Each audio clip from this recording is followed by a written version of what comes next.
लोकसभा चुनाव के नतीजे आ गए। तमाम राजनीतिक पार्टियां अपने अपने फोरम पर हार की समीक्षा कर रही है, लेकिन पश्चिमी उत्तर प्रदेश के मुजफ्फरनगर में आज भी राजनीति जारी है और राजनीति की बड़ी वजह पार्टी के भीतर के अपने ही दो बड़े नेताओं के बीच में खींचतान मची है। संजीव बालियान जो बीते 10 वर्षों से केंद्रीय मंत्री रहे, इस बार के लोकसभा चुनाव में हरेंद्र मलिक से तकरीबन 24,000 वोटों से हार गए। बावजूद इसके हार का ठीकरा अपने ही पार्टी के नेता और पूर्व विधायक संगीत सोम पर फोड़ा और संगीत सोम और उनके समर्थकों ने भी इसको लेकर जवाब दिया। माहौल क्या है पश्चिमी उत्तर प्रदेश का, खास करके भारतीय जनता पार्टी के भीतर? हमारे साथ खुद मौजूद हैं संगीत सोम, फायर ब्रांड नेता हैं। लोग पूछ रहे हैं सर कि आखिर ऐसी क्या वजह रही, जब आप समाजवादी पार्टी का सबसे बड़ा लहर था 2012, तब भी आप इस सरधना से जीत कर आए, 17 तब भी जीत कर आए, लेकिन 22 जब सबसे प्रचंड वेग में थी आपकी पार्टी का लहर, तब संगीत सोम यहाँ से चुनाव हार गए। बावजूद उसके आपने ठीकरा नहीं फोड़ा सामने तौर पर।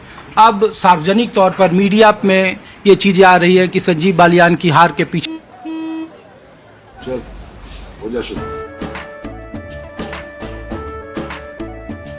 केसरिया से मन जोगी हुआ रे, दिल झूमे देखो पतवारा हुआ रे, दिल झूमे देखो पतवारा हुआ रे।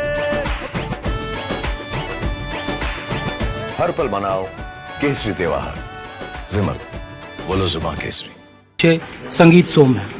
देखिए, मैं पहली बात तो मैं अगर 22 में चुनाव हारा तो मैं किसी के सर पे उसका ठीकरा नहीं फोड़ना चाहता। मेरे अंदर कोई कमी रही होगी, मैं चुनाव हारा हूँगा, मुझे उसकी समीक्षा करनी थी और मैंने की भी है। जो मेरी कमियां रही होंगी उनमें सुधार भी मैंने किया होगा। क्योंकि अगला चुनाव आएगा तो मुझे जीतना है या पार्टी को जीतना है, तो उसके लिए काम करना चाहिए। अगर अभी माननीय बालियान जी ने ये ऐसा कहा है तो मैं समझ नहीं पा रहा हूं उन्होंने ऐसा क्यों कहा है। उन्हें अगर कोई, हम एक परिवार के लोग, भारतीय जनता पार्टी एक परिवार है। हमारी भारतीय जनता पार्टी में अगर अपनी बात भी कहनी है तो हम पार्टी फोरम पे कहते हैं, ना कि हम अपनी बात मीडिया के जरिए कहते हैं। मुझे लगता है कि मीडिया के जरिए उन्होंने ये अपनी बात कह के पार्टी का जो सिस्टम है उसका उल्लंघन किया है, जो उन्हें नहीं करना चाहिए था। मैं फिर भी उन्हें यही सलाह दूंगा, अगर उन्हें किसी से कोई शिकायत है पार्टी फोरम पे बात करे, पार्टी उसकी जांच करे। लेकिन सार्वजनिक तौर पर जयचंद कहना, सार्वजनिक तौर पर विभीषण कहना, सार्वजनिक तौर पर यह कहना कि संगीत सोम पहले ही चुनाव के ठीक पहले राजपूतों की नाराजगी का मुद्दा यहाँ बहुत कसकर उठा रहे थे। हालांकि ये मुद्दा गुजरात से शुरू हुआ पुरुषोत्तम रूपाला जी के बयान के बाद। बावजूद इसके जो मुजफ्फरनगर की लोकसभा सीटें उसमें अलग अलग, चरथावल है, खतौली है, खुद उनकी सीट है, लेकिन संगीत सोम का जो अपना सरधना है वहाँ से समाजवादी पार्टी महज 45 वोटों से आगे रही, जितनी मेरी जानकारी है विधानसभा में।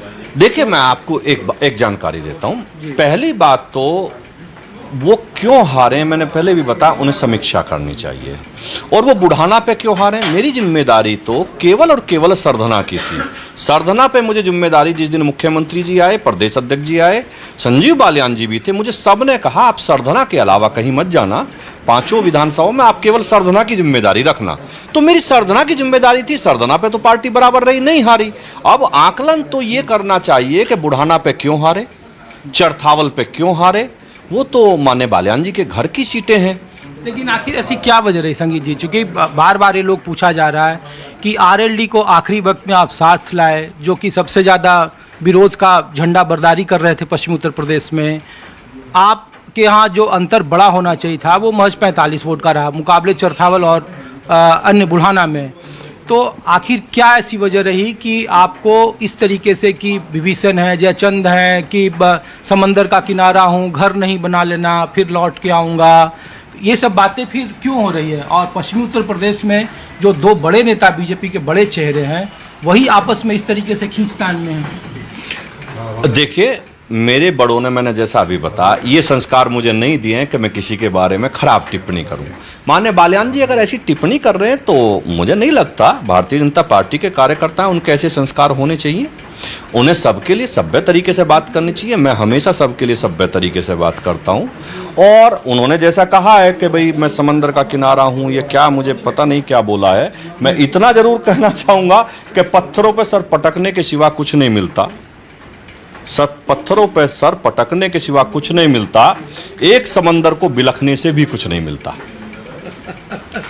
अच्छा, एक आखिरी सवाल है कि क्या ये महज इत्तेफाक है उत्तर प्रदेश की राजनीति में कि संगीत सोम यहाँ मुखालफत का उन पर ठीकरा फूट रहा है, उधर ब्रजभूषण शरण सिंह गोंडा पर उन पर पार्टी में, उधर राजा भैया प्रतापगढ़ की तरफ कर रहे हैं, उधर धनंजय सिंह जौनपुर की तरफ। तो क्या ये जो बार बार ये कहा जा रहा है कि राजपूत बिरादरी नाराज थी और उसका खामियाजा उत्तर प्रदेश के चुनावी नतीजों में देखने को मिला, तो क्या ये इत्तेफाक है या वाकई में ऐसी चीजें थी जिसको शायद पार्टी नहीं समझ पाई और इसका नतीजा सामने? मुझे लगता है शुरू में कुछ ऐसा विषय रहा है, लेकिन लास्ट आते आते लोग ठीक हो गए थे। हम लोग सब लगे हुए थे और सब लोग ठीक करने पे लगे हुए थे।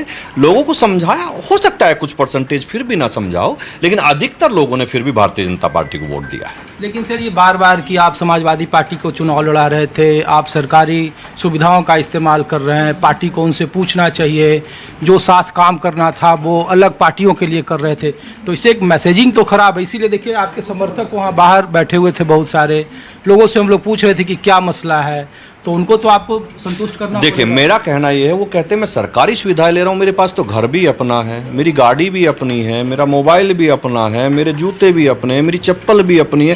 कौन सी साहब मैं सरकारी सुविधा ले रहा हूं, मेरी समझ में तो नहीं आया। सरकारी सुविधा तो माने बालियान जी ले रहे हैं, उन पर गाड़ी भी है, बंगला भी है। मेरे पास कोई सरकारी सुविधा नहीं है साहब, मेरे पे सारी अपनी सुविधा है। आरएलडी का सर असर नहीं रहा, क्योंकि कैराना हार गए, सहारनपुर हार गए। अब ये जांच का विषय है, इसकी जांच हो रही है, पार्टी कर रही है, पार्टी अपने लेवल पर उसकी जांच कर रही है। तो शुक्रिया। ये माहौल क्या है आपको दिखा रहे हैं मुजफ्फरनगर से। अहम कड़ी संगीत सोम है, कुछ और जगहों पे ले चलते हैं और बताते हैं कि इस खींचतान का नतीजा पश्चिमी उत्तर प्रदेश की राजनीति में क्या हो रहा है।